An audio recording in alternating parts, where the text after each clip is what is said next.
Phonation process. It could be divided into 4 categories or 4 processes. First is the lung, which is a generator, then glottis, which is phonator, then vocal tract, which is resonator, and articulator. Lip, tongue and soft palate are called articulator. So lung produces a force of airflow which controls the loudness. Then this air passes on to the vocal cord, and which controls the frequency and rate of vibration, and it controls the pitch of voice. Then whole vocal tract resonates, and the final articulation will be done at lip, tongue and the soft palate, and according to that articulation we'll decide whether we are producing a vowel or a consonant.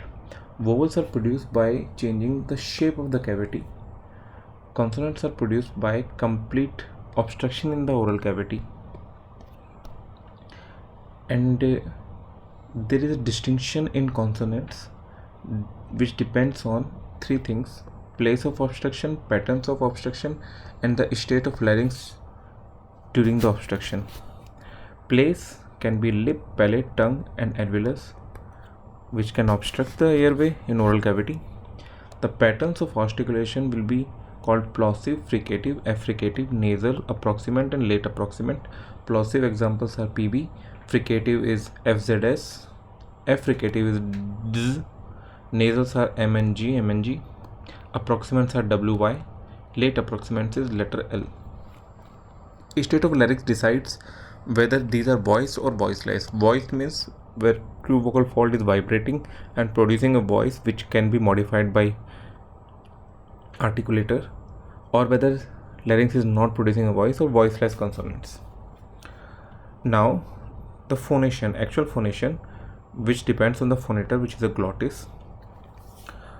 So what are the part of phonator during the mechanic of phonation? One is biomechanics.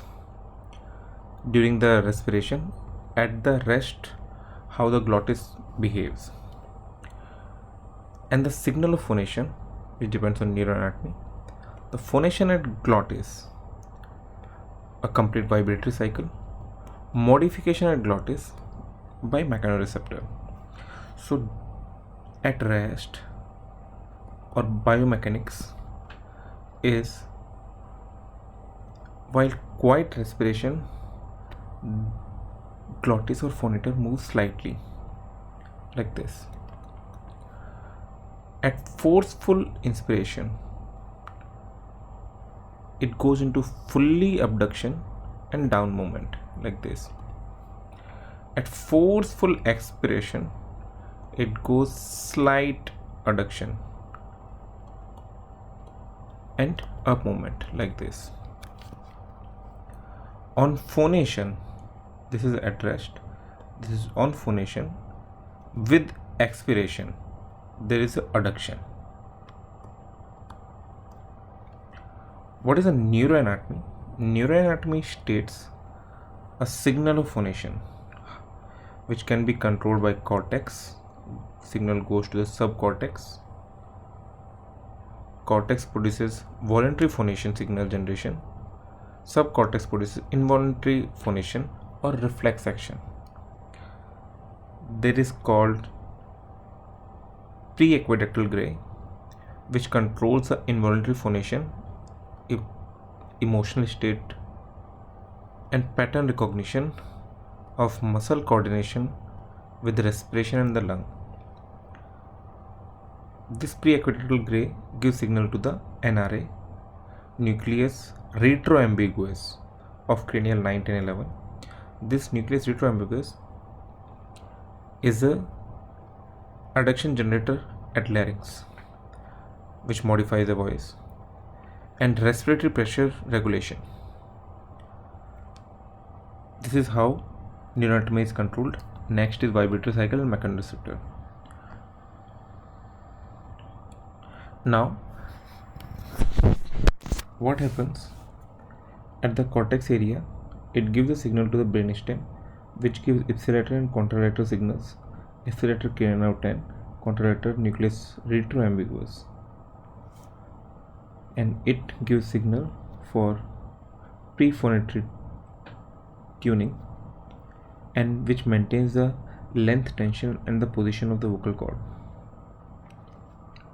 Pre-equatorial gray, it also produces phonation signal which it gives to the brainstem and gives to the nucleus retroambiguous,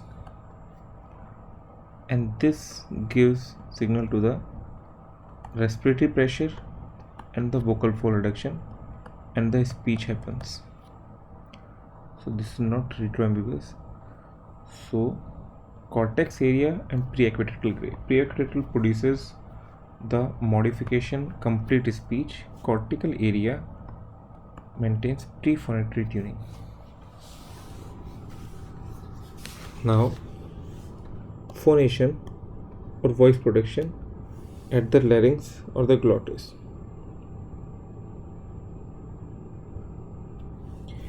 Now cycle has 4 stages.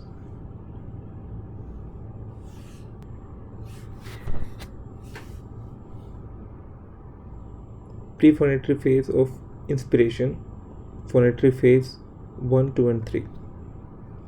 Pre-phonatory phase of inspiration, in which the vocal cord abduct and air is inhaled in the lung. Then vocal fold adducts and air is exhaled against the closed vocal fold. In phase 2, vocal fold, adducted vocal fold start vibrating due to the exhaled air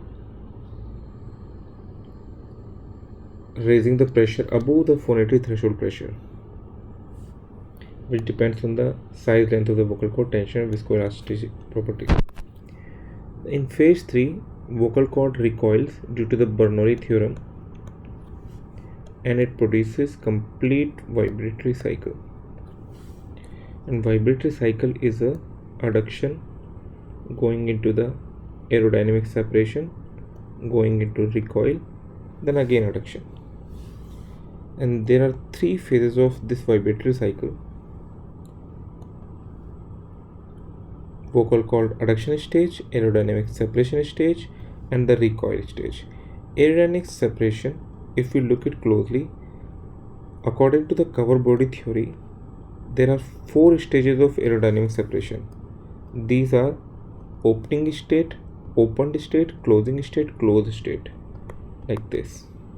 In opening state, upper portion is approximated, lower is opened. In opened, it is not in contact. In closing, the lower portion comes in contact, not the upper portion, and closed is completely approximated. There are theories of this phonation or vibratory cycle.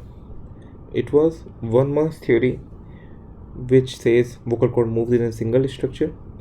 Then there is a myoelastic theory and the aerodynamic theory, which says air pressure opens the vocal cord and thyroid muscle, it closes the vocal cord.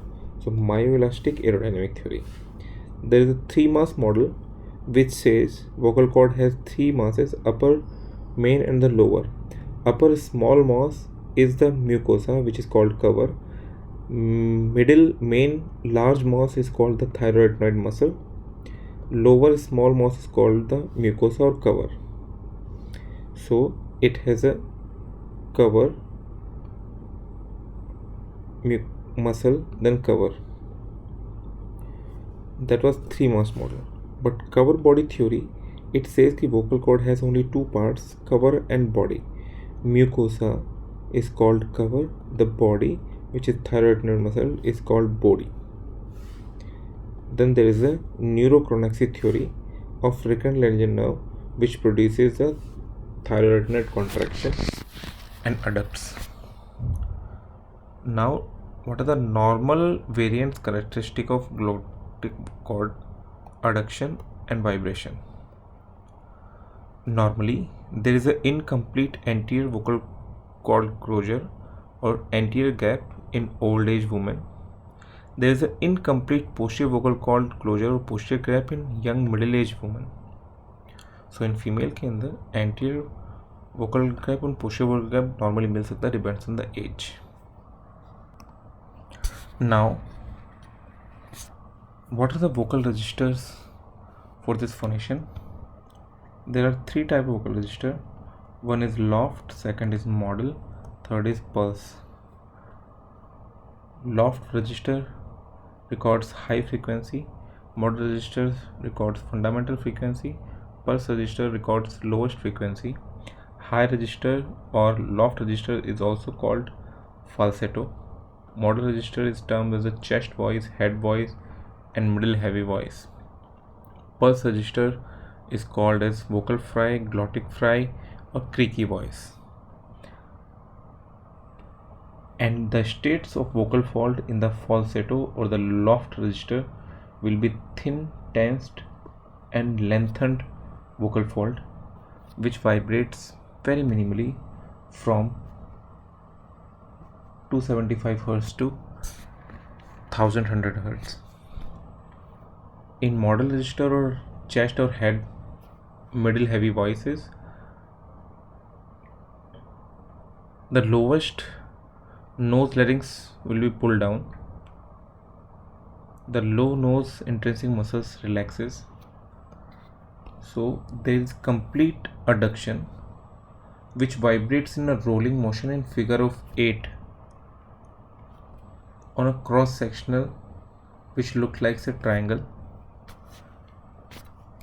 This frequency is 100 to 300 Hz frequency of vibration of vocal fold that produces fundamental speaking frequency.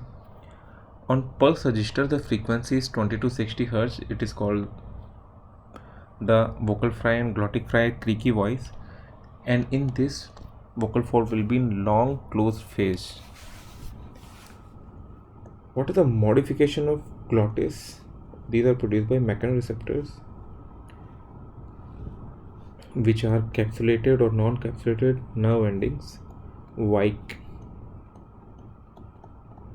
gave three sides of these mechanoreceptors. One is subglottic mucosa, muscles, and the joint capsule. Subglottic mucosa are tactile receptor for the airflow or a foreign body. These are called mucosal tactile mechanoreceptor. In muscles, which senses the stretch, these are called the myotactic mechanoreceptor. And proprioception is at the joint capsule. These are called the articular mechanoreceptor. So these three mechanoreceptor takes the signal via vagus and the type C fibers, and it gives the signal to the spinal cord. And there are two responses because of this spinal cord which modify the glottis. One is closure of glottis, then second is closure of glottis with cuff.